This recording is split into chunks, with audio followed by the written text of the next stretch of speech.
નમસ્કાર દર્શક મિત્રો, એચડી ન્યૂઝમાં આપનું હાર્દિક સ્વાગત છે। હું છું આપની સાથે આરડી વાઘેલા। જોઈએ આજના મુખ્ય સમાચાર। નવયુગ વિદ્યાલય જંબુસરમાં ભૂતપૂર્વ વિદ્યાર્થીઓના સન્માનનો ભવ્ય કાર્યક્રમ યોજાયો। નવયુગ વિદ્યાલય જંબુસરમાં શાળાના આચાર્ય શ્રી હિતેન્દ્રસિંહ ઠાકોર, શાળા પરિવાર અને શાળા મંડળના પ્રમુખ શ્રી રમેશભાઈ સોલંકી સાહેબના માર્ગદર્શન હેઠળ સામાજિક અને શૈક્ષણિક પ્રવૃત્તિઓ તથા વિદ્યાર્થીઓને સંસ્કારશીલ અને જીવનનું ઘડતર કરવામાં આવે છે।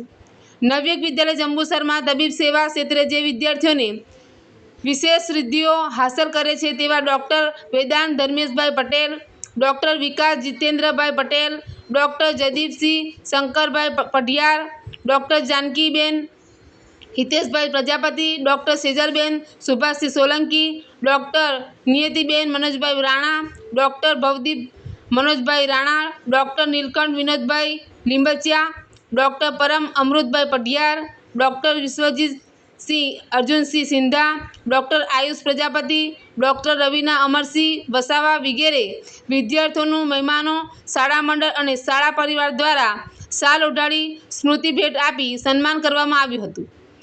એચડી ન્યૂઝ સાથે રિપોર્ટ ડીએન વાઘેલા, જંબુસર।